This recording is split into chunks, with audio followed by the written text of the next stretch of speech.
Welcome! You're listening to the Every Day is a New Day show.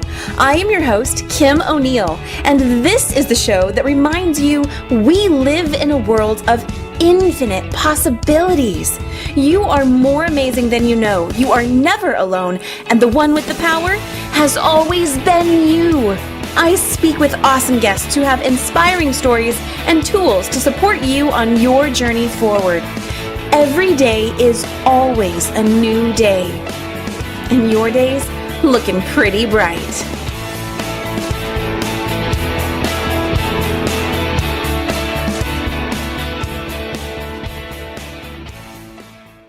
Hello and welcome. You are listening to another episode of the Every Day is a New Day show, the inspirational interview show about moving forward beyond challenging times.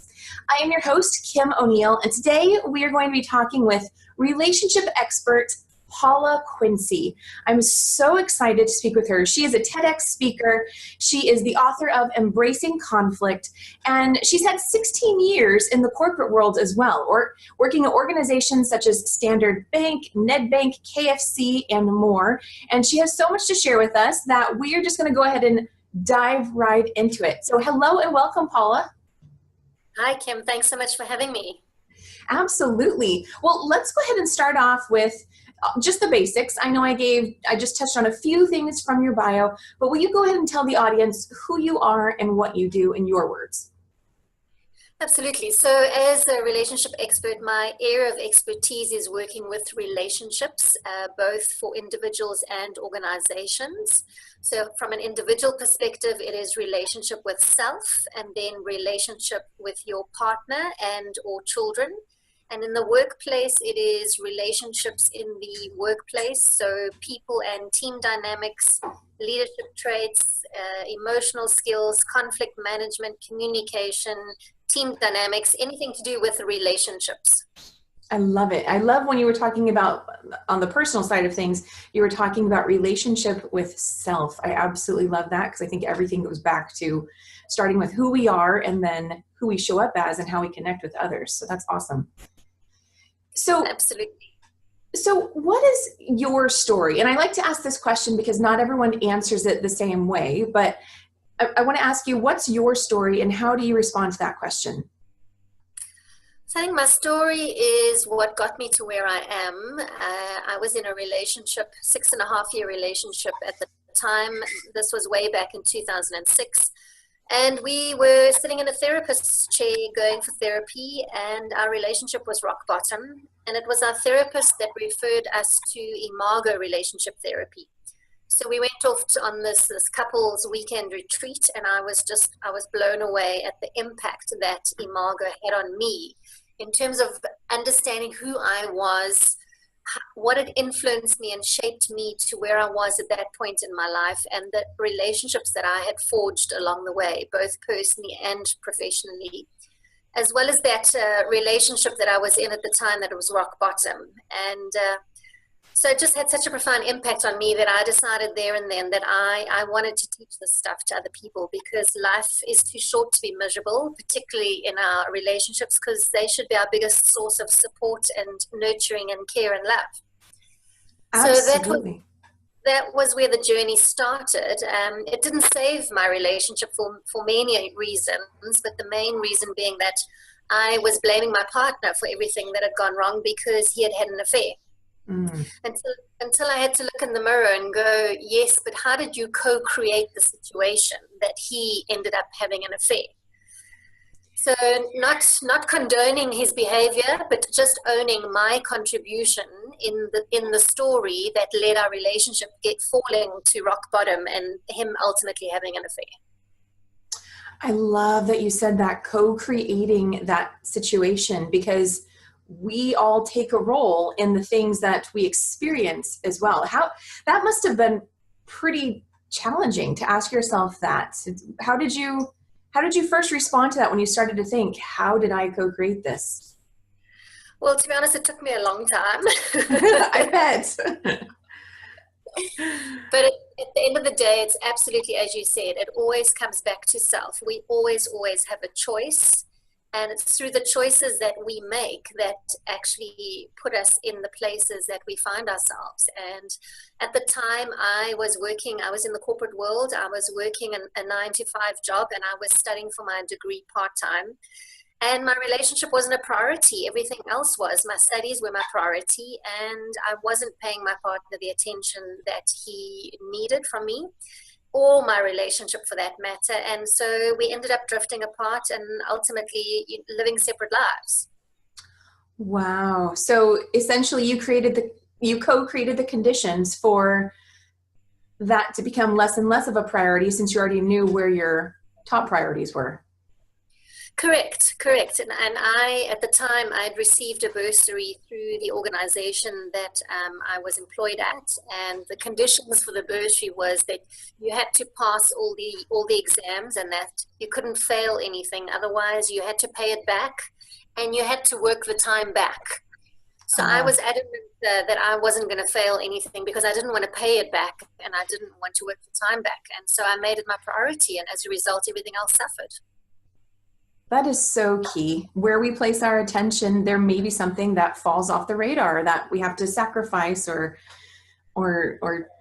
just take off our radar. So, wow. Well, will you tell us just a little bit more about Imago relationship therapy? I'm not very familiar with that, and would love to know more. What is that exactly? Sure. So Imago was actually founded by Dr. Harvey Hendricks and his wife, Helen Kelly Lahunt, and they are both clinical psychologists and have over 30 years of working with couples and relationships. And so they founded Imago Relationship Therapy, and Imago is the Latin word for picture or image. And it's that picture or image of love and relationships that we create in our minds, both consciously and subconsciously, based on our primary caregivers and our upbringing. Wow. Okay. Yeah. So then, the first 7 years of a child's life is where our emotional foundation is formed.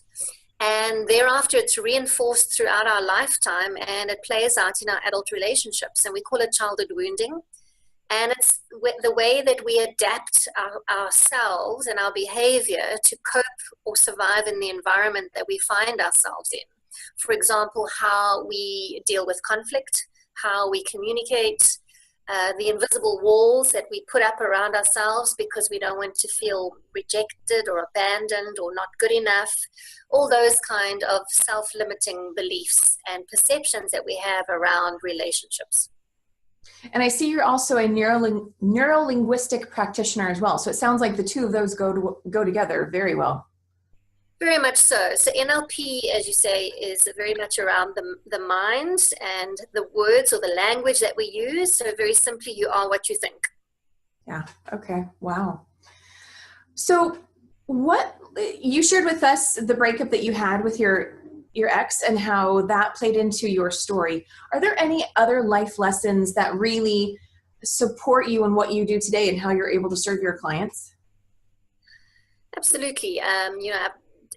The relationships have been my biggest learnings, and they are, in fact, for all of us, particularly on an emotional level.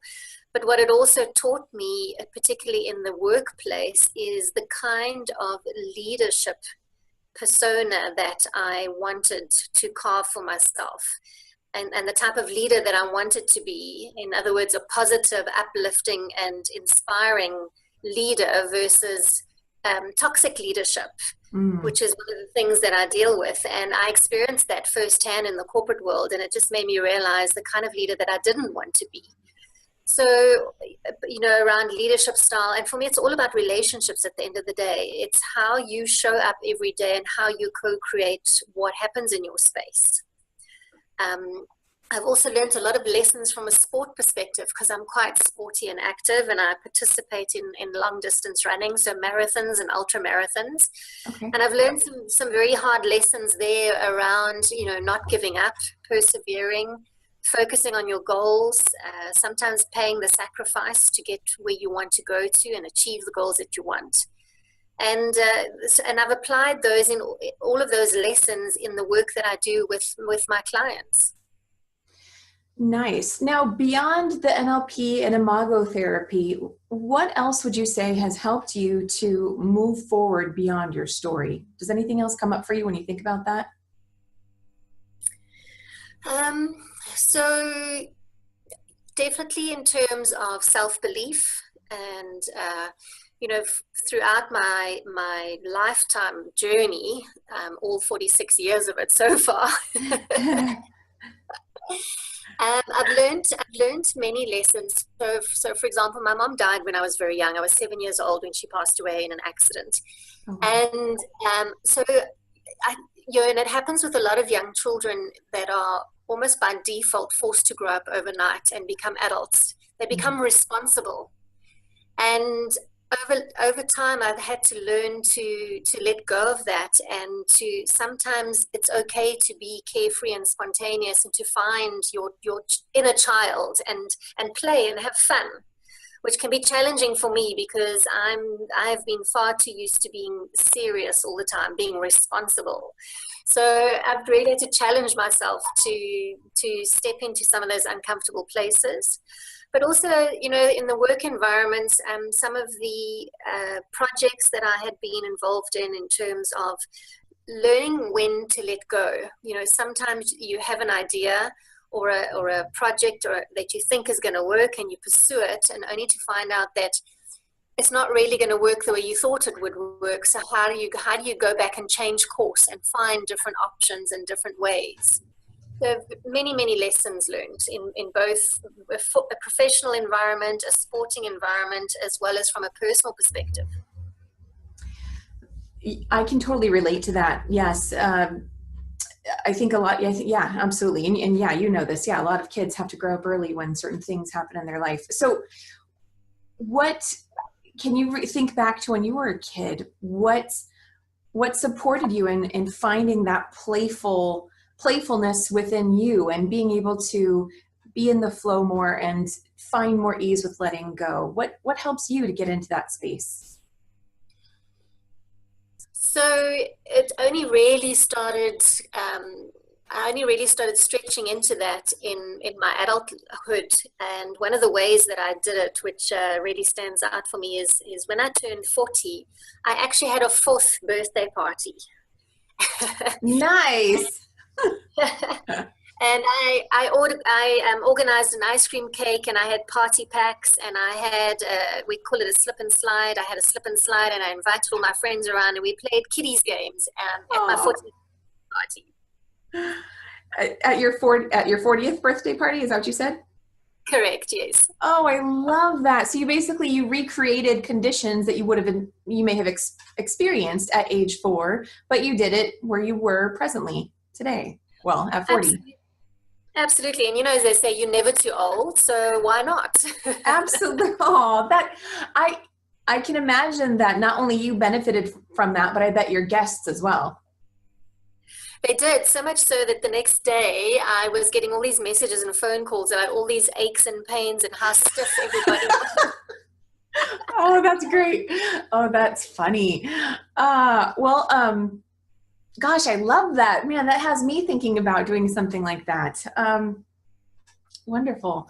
Well, so let's go a little bit deeper. It's funny because I like to ask questions that I guess that are really deep, but I don't realize it until people tell me. So some of my next questions are going to be a little bit deeper here. I would love to know what your values are and how have you set your life up to reflect those values? So I would consider my key values to be trust, honesty, respect, and communication. So trust in that, first of all, trust myself to do the right thing, to behave in the right way, and to trust others. So in particular, my family and my partner and my friends. To be honest with myself, because they say only when you're honest with yourself can you be honest with another. So I always give honest advice. I always would rather tell you the truth than not. And I try and live my life by having integrity, which is key to me. And being respectful of others, first of all, as a human being, because we are that before anything else. Before we are black, white, pink, green, male, female, husband, wife, mother, father. We are human beings. So how can we respect each other at a human being level? And then if you've got those three things in place, then there should be a safe enough place for real communication to take place. I love how you brought those all back to your relationship with yourself. And I'll be honest, trusting myself is something that I've only started to look at in just the last few years. And prior to that, wasn't something I had ever considered. I think I was at someone's book launch, and she started talking about trusting yourself. And all of a sudden, it was a light bulb moment for me and my best friend that was with me at the time. And that is so huge. Do you have anything, is there anything extra you'd like to talk about trusting yourself that maybe has come up for you or your clients that's really important to be aware of? Yeah, I think, first of all, trusting yourself in terms of that you are enough, that you are capable, that you have the power within, whether it's to go out there and seek adventure or pursue a career or make a decision or make a choice. But if you trust yourself enough in that you believe in yourself and that you have the best intentions for yourself, even if the outcome isn't what you intended, the fact that you tried, that you took a decision, that you trusted yourself to make that decision, and then you can always choose to correct the path or the action thereafter if the outcome isn't necessarily what you had imagined or what you were looking for. But also trusting yourself that it's okay to try and it's okay to make mistakes, that there is no such thing as failure. It's only feedback as to what's working or what's not working and what are you choosing to do differently. Nice. The thing that also comes up for me when I think about trusting myself is about the commitments that we make to ourselves. So if we tell ourselves, okay, I'm going to work on this project today, or, my goal for this week is such and such, to trust that we are going to honor our own commitments. I think that's what's shown up a lot for me when I think about trusting myself. And I don't know. It's been so good for me to actually just think about stuff like that in a new light, knowing that we might promise something to someone else and know we're going to make good on that. But maybe with ourselves, it can be easier to say, well, it didn't happen because of this, right? Or I didn't quite get all of that done for whatever other reason or excuse.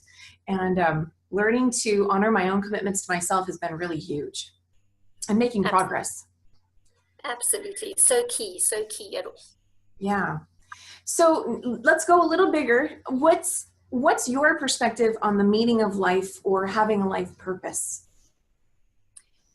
For me, it's about my purpose is wanting to work with people and leaving a positive impact on people's lives. It doesn't matter how small it might seem or how big it might be.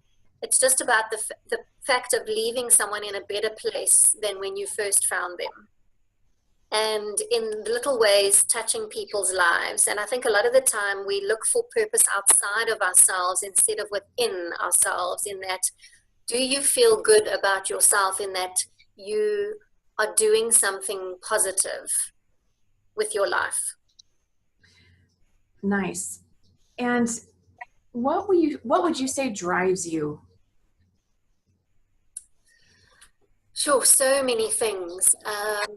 I've always been a bit of an A-type personality, so definitely ambitious and driven.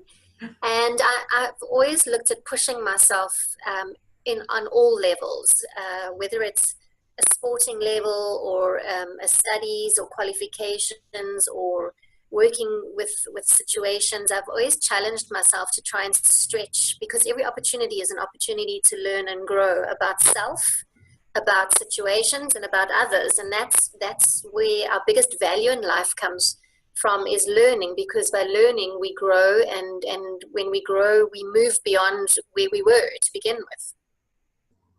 Absolutely. And I have some outside noises going on over here, so if anybody can hear that, we've got both rain and there's a siren for the moment, but it'll be gone any second here. So Wonderful. Well, thank you so much for sharing that. Would you be able to, now I know people cannot see you, but what exercises or processes might you be able to share with our audience just through today's interview? Maybe something they could do on their own at home that would really support them in cultivating either a deeper relationship with themselves or with someone in their life? So some of the things that I use with clients when I work with them, particularly individuals who feel like they are facing a crossroad in their lives and they're not sure which way to go because they are so driven by fear in that moment about what could potentially happen. And so we always start off with an exercise where we work with a topic and or the situation they're faced with, and I say, right, we're going to start off with what's the worst thing that could happen in this situation. And we unpack it and we go as ridiculously worst case scenario as possible. Okay.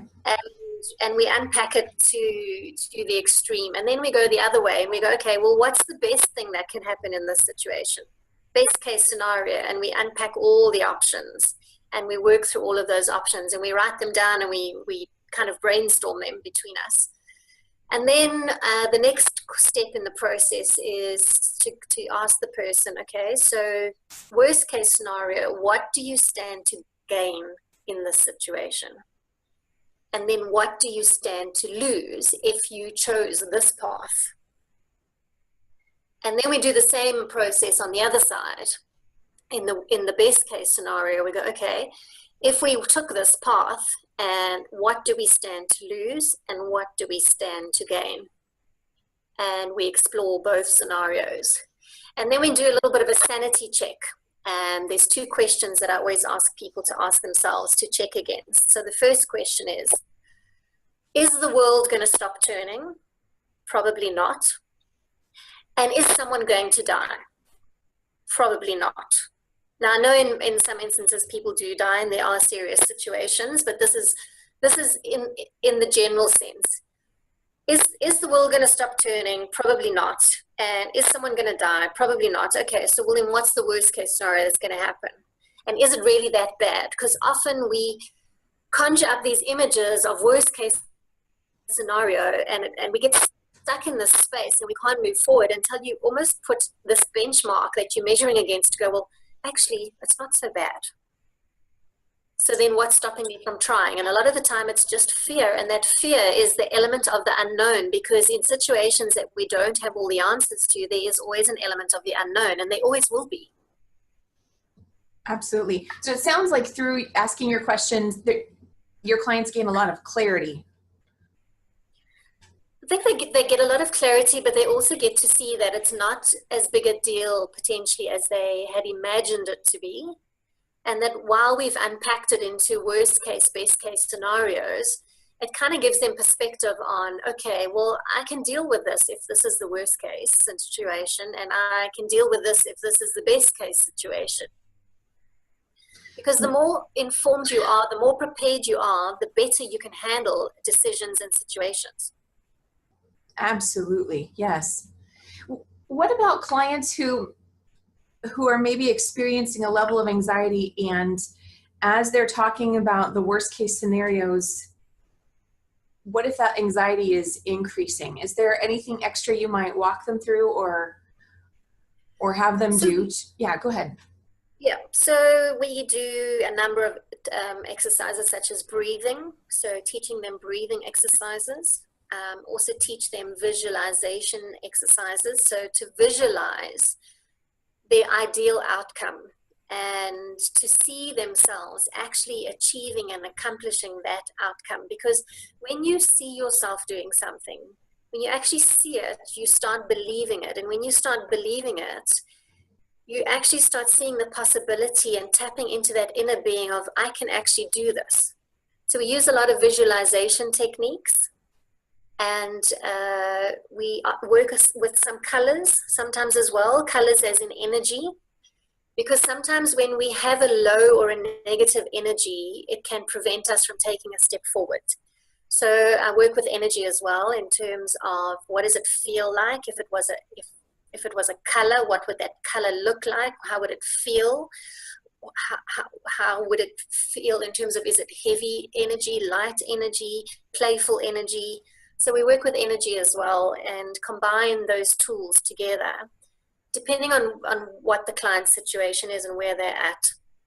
It sounds like you are basically creating more of the focus around the possibilities and where they want to focus their energy versus where they don't want to focus it, which goes right back to what we talked about at the beginning with your story, how you were focused on your work versus your relationship, and how when we place our focus in one direction or another, that's where the energy is going to be enhanced. So you help them to focus their energy in the direction of what they actually desire. And that's fantastic. Absolutely. Attention, energy flows where attention goes. Yes. Yes, I love that. Well, we are just going to go ahead and take a short break here. So go ahead and stay right there. We'll be right back with Paula Quinsee when we come back.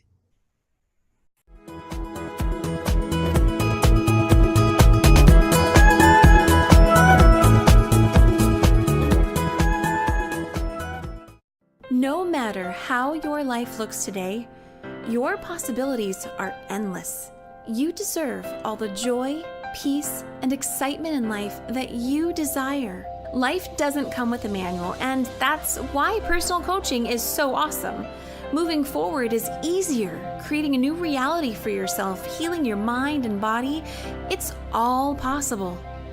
Visit KimO'NeillCoaching.com today to learn more and schedule your free consultation. What books are you reading? Are you ready for a must-read? Winner of the Inspirational Book of the Year Award and international bestsellers, Dare to Dream, This Life Counts by Debbie Dashinger, as well as the acclaimed Wisdom to Success, The Surefire Secrets to Accomplish All Your Dreams. Buy the books from Amazon today. U.S. Book Review and Writer's Digest said these are critics' picks. By Debbie Dashinger, Dare to Dream and Wisdom to Success contain gems to live your life by. Sometimes we wish we could practically do nothing and still feel better. Guess what? You kinda can. When you schedule a Reiki or guided meditation session, you can just be and receive and allow the energy to shift. There's relief. These energy sessions can be done alone or combined with a coaching session. Find out more at KimO'NeillCoaching.com and click on the Energy Work tab. Do you have a published book that never reached its bestseller potential? Are you working on a book or ebook you hope to publish soon? Do you have a book locked inside, waiting to release your message to the world? Go to mybestsellerbook.com. My Bestseller Book will launch your book to a guaranteed bestseller status. Learn more at mybestsellerbook.com.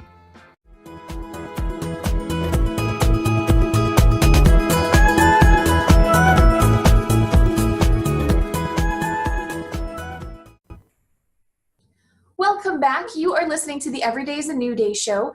I'm your host, Kim O'Neill, and I'm speaking today with relationship expert Paula Quinsee from South Africa. And I love hearing what she's saying about relationships. She's bringing it all back to yourself. That's where all relationships start. And she's provided tips and tools in the first half hour. And I'm going to ask her about some additional things that she's done that I think you will like as well. So one thing in particular is she is a consultant on South Africa's Married at First Sight television show. Now, I don't know about you, but here in the US, I watch that show and I love it. And so Paula, I would love to know how did you become a consultant for that show, and what's that been like for you? It was purely by accident, to be honest. I happened to see an article or a press release that had gone out about the show, and I got in touch with them. I had no idea what the show was about. I'd never seen it. I knew nothing about it, but at the time, my motivation to get involved was about providing support to the individuals who were going to be participating in the show. Behind the scenes. I had no idea that it was actually a on the scenes situation. Wow. So they called me in for an interview. They were looking for a panel of 4 experts. Based pretty much the format is the same in all countries around the world. And so they invited me to participate in season 1, which we did. And then we also we've just finished with season 2 in South Africa, and waiting to see if there is going to be a season 3. We're a bit behind the American Married at First Sight version. I think you guys are on season 7 or 8 now, if I'm not mistaken. Oh my goodness. You know, I just found out about it 2 or 3 seasons ago, so it feels new to me. And it's been a really interesting experience in terms of, first of all, you know, a lot of people don't understand the concept of, you know, meeting someone for the first time as you walk down the aisle, whereas arranged marriages have been around for decades. So it's not really such a new concept, but I think in modern day world, it is a fairly new concept, which is why some people grapple with it. Some of the challenges that we've had with the South African market versus overseas markets is our cultural dynamics is very different to overseas countries. So we've had to really struggle with that and try to find the matches in terms of cultural nuances. Oh. So that's been a struggle for us, particularly from traditional cultural aspects and faiths and religions. So we're still working on trying to get that process right, but it has taught me a lot as well in terms of science and working with science behind the relationship, instead of just like the olden days where it was back in the days of the medieval where you just, you know, the prince married the girl next door to keep the kingdom going.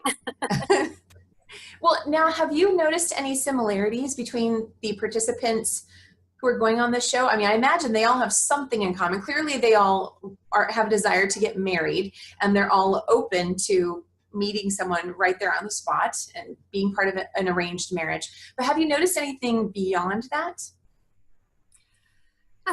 I think we've sort of identified three key things in terms of the type of people that sign up for these shows. The first lot are the category that we call they want to be the next reality TV star, which is why they sign up for it.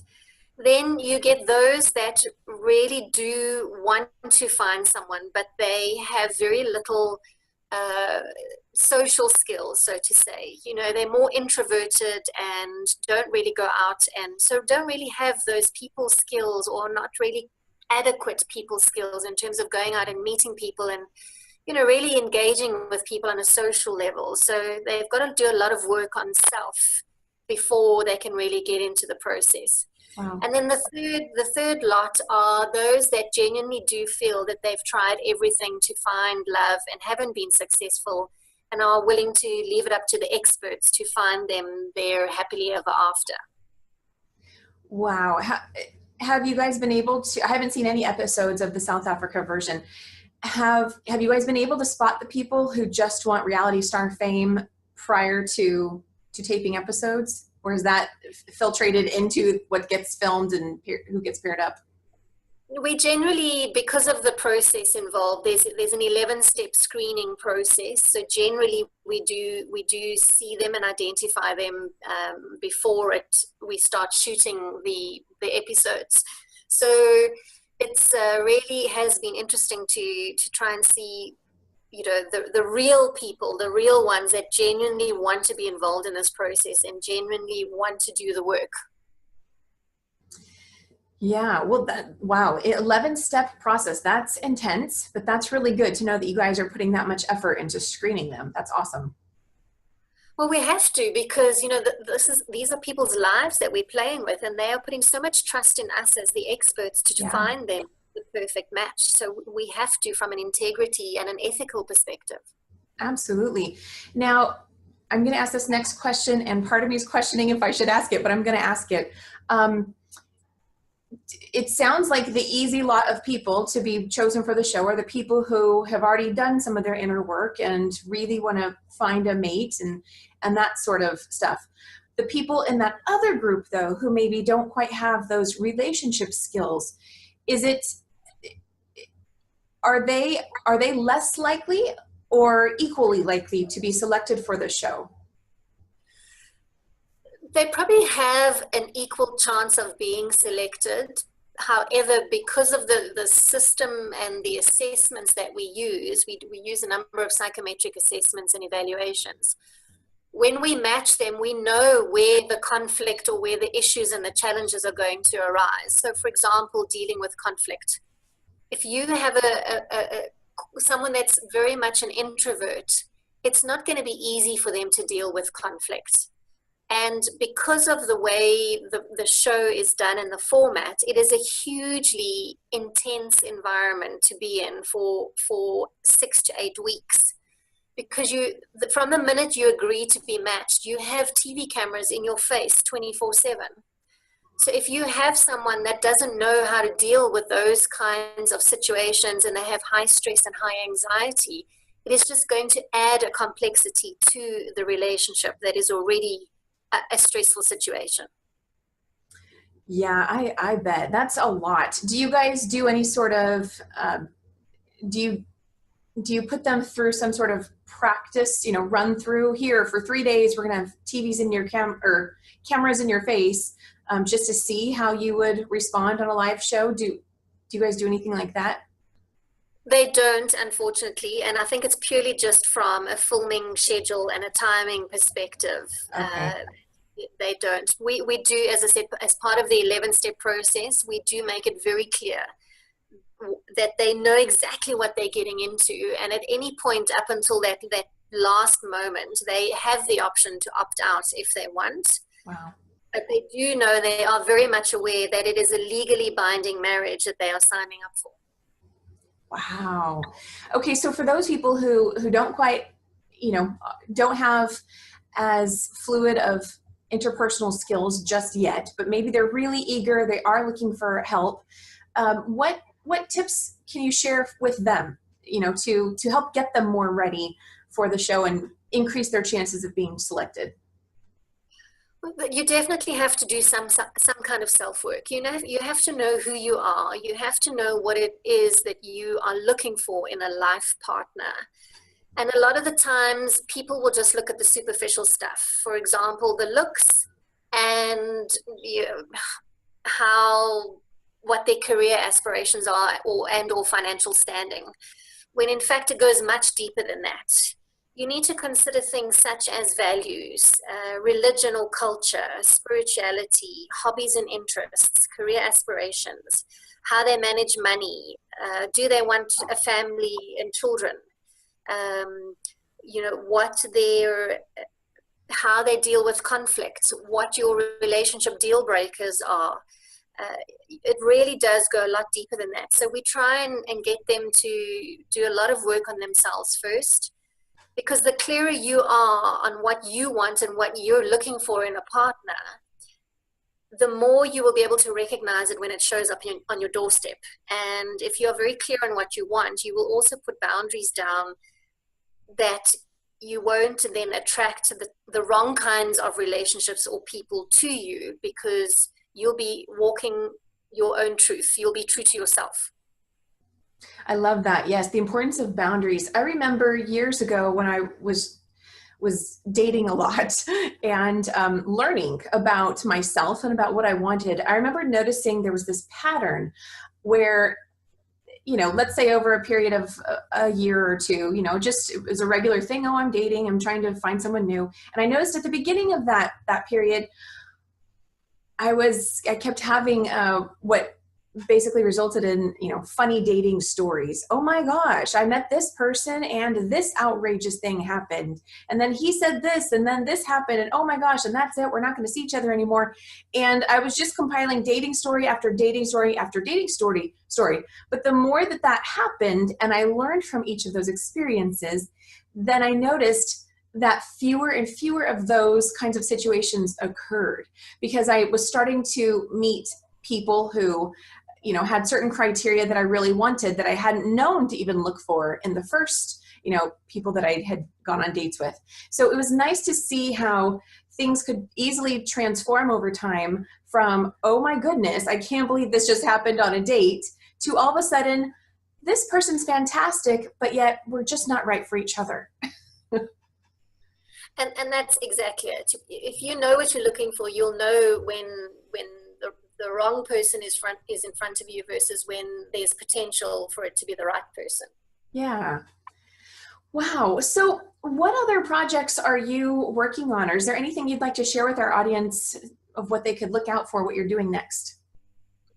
So I run a men's and a women's program, which is a personal growth and transformation program. The men's program is called the Man Cave Mastermind Program, and the women's program is called the Womanology Masterclass. Up until now, they've been run in a masterclass group format, and I'm about to put them or launch them online in an e-learning format. So people can sign up in the individual capacity and they can do the course online. And personal relationships is one of those modules that we do in the program that will help you understand some of the stuff that we've been talking about. Nice. So are those programs centered around, I guess, your relationship with yourself, but also your relationship with others? Is that? So the program has six themes or modules that we work with. The first one is values. Then it is personal relationships, working relationships, goals, work-life balance, leadership and mentorship traits, and then also functioning on autopilot. Nice. I like that. And where can people find out more about that? Either of those. They are available on my website, paulaquinsee.com, under workshops.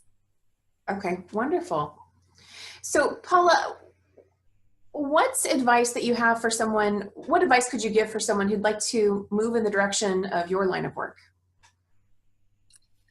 So in terms of coaching, because that's part of what I do, and working with people, I think it would be, first of all, identify where does your passion lie. Is it working with children?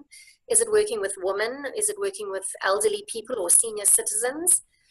And once you know which sort of field you want to work with, to then go and pursue skills to help you work in that field. Some consulting skills would also help, facilitation skills in terms of your facilitating sessions and workshops and groups and stuff like that. So I think it's, first of all, really understanding where your passion or your interest lies, which target market or niche area, and then equipping yourself with the necessary skills, tools, and insights to help you to be competent in that area and add value. And do you have a favorite website or online resource that you like to use that maybe our guests would like to know about as well? Or... Well, my main one, I think, which is very common, everyone uses it, it's Google. Yeah, definitely. But there's a couple that I really do enjoy.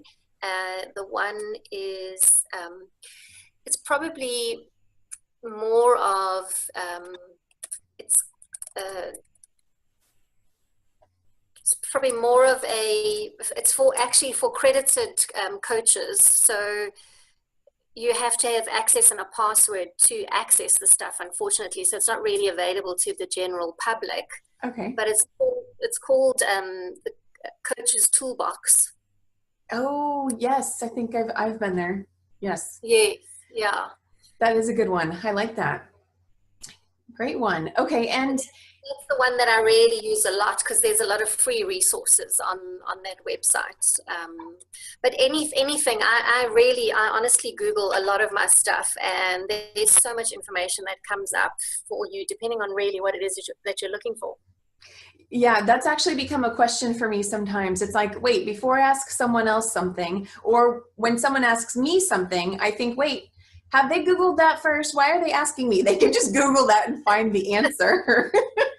And then same for me. I have to catch myself. Wait a second. Have I, checked to see if the answer is readily available on Google yet? So yeah, that's a good one. And Paula, so I'm just going to take it slightly in a different direction. What's something unique or quirky about you that you can tell us, other than that you had a 4th birthday party at your 40th birthday party, which I love? Is there anything else unique or quirky you can tell us about you? So if you were talking to my running friends, because I'm a runner, and especially here in South Africa after it's rained, and if we are out running, If we happen to run past puddles, I will actually stomp in the puddles and I will wet everybody. I love it. Well, and on that note, I see here that you have climbed Mount Kilimanjaro and you've hiked the Inca Trail. Yes. What was that like? Sure. Both extraordinary experiences. I would highly recommend them.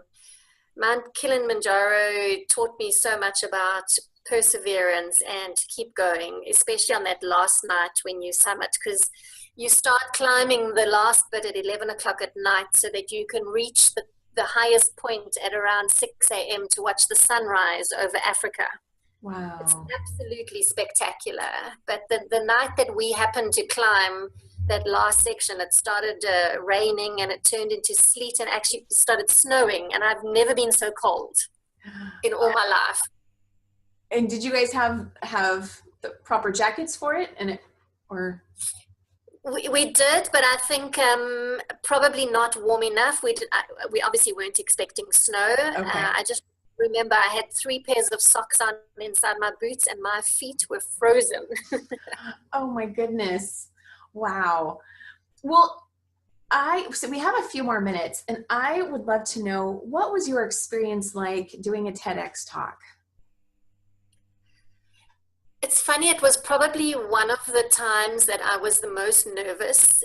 Generally, I can get up and talk in front of crowds and I really don't have a problem. I mean, I regularly appear on TV and in the media, and you would think that, you know, having had that exposure, it would be okay. But for some reason, TED Talks, I was very nervous and always think that everybody can see it when you watch my talk. But it was an amazing dream come true, because one of my dreams and goals that I had set for myself was to be on a TED Talk.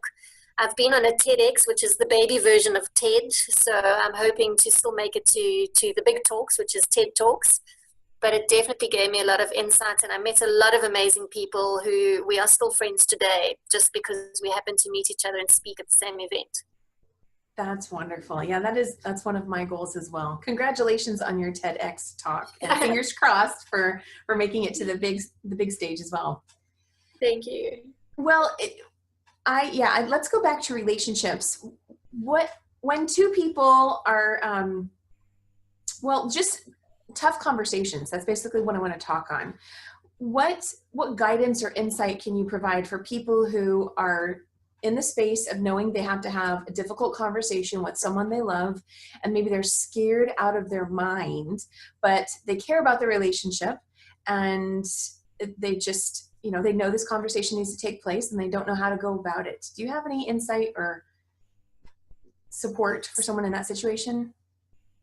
So the first thing is about creating a safe space, and the space between you and the other person. That's where the relationship lives, in between.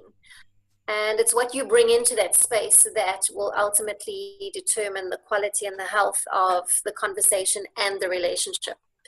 So in order to create a safe space, you have to be very aware of how you're showing up. So in other words, are you showing up angry? Are you showing up emotional? Or can you find a calm place within yourself to calmly have a conversation around what it is that you want to discuss? And 3 tips that you could use is, first of all, always talk from self. So I feel this, or I need this, or I would like that, as opposed to you did this, you did that. Because when we use the you word, we're playing in the blame game space. And it's easier to push the blame onto someone else so that we don't have to take responsibility for our own part in the process. And also, you can't mind read, so you don't know what the other person is thinking or feeling, but you know how you are thinking or feeling, and that's where the I comes into it. So I feel, I need, I would like. There's one key magic sentence you can ask, which is, tell me more. Whenever you ask someone to tell me more, it invites them to go to a deeper level every time and to really get to the essence of what's going on for them. And the next, No, keep going. I love that. And then thirdly, listening. There's a very, very big difference between listening and hearing. Often we listen to respond when we really need to listen to really hear where the other person is coming from and to hold that space for them. that they can be completely honest and say what it is that is upsetting them, or that they are needing from you instead. I love that you said, tell me more, because I think when we're having heated conversations with someone, or a conversation that may be pushing our buttons, it can be so easy for us to have knee-jerk reactions or to jump to conclusions. But if we can just pause and allow ourselves to hear more about where the other person is coming from, that I think eventually we can start to learn more about what's going on within that person we care about, that may be the key or the answer to resolving whatever's going on. So I love that that's one of the steps you mentioned. Yeah, it really is a safe way of inviting that person to go deeper within themselves and to really explore what's going on for them. Yeah. So Paula, we are getting down to the last few minutes of our show, and I would like to ask you, what are some of, what's going on next for you? I know you have these 2 programs coming up, but are there other goals that you're looking towards, whether it be for this year or maybe the next decade? What's next for you? Because you've got so much going on, and it's exciting to hear what you've already done. What are you moving towards? Sure, absolutely. I'm busy. I've done the framework for my next book, so I'd love to publish my second book.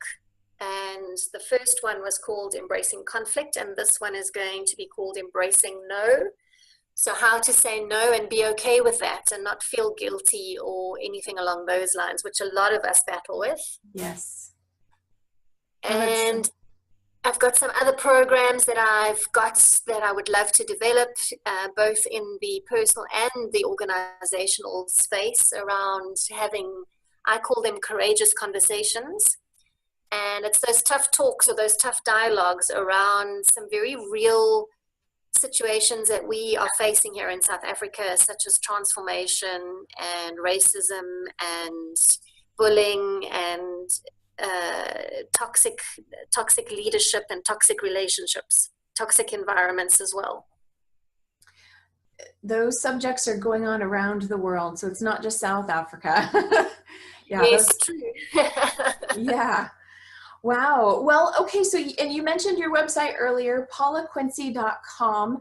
And is that the best way to get in contact with you, or did you have anything else you'd like to share with how people can connect with you? My website, or you can find me on social media. I'm on Twitter at Paula Quinsee, on Facebook, Paula Quinsee Relationship Expert. I'm also on Instagram and LinkedIn. So wherever you are most comfortable to get in touch, please do. I'd love to hear from you. Wonderful. And for anybody who's not sure how to spell that, it's PAULAQUINSEE, paulaquinsee.com. And thank you so much for being here today, Paula. This was great talking with you and hearing all the relationship advice and insight you have for the audience today. So thank you so much for being here. Thank you so much, Kim. Thanks for having me on the show. Absolutely. And thank you to everyone who's listened in today. If you enjoyed this show, we are on bbsradio.com every Wednesday at 7 p.m. Pacific Standard Time. And I also do live shows on Facebook on my page at Kim O'Neill Coaching. So I invite you to check me out and connect with me there as well. I love doing these shows, and I love being able to support you on your journey forward as well. So to find out more about me, you can go to KimO'NeillCoaching.com, and O'Neill is O-N-E-I-L-L. Thank you so much for being here today, and I want you to know that every day is always a new day. Wherever you are today is not where you have to be tomorrow. Always remember that. Have a wonderful day, and until next time, bye for now.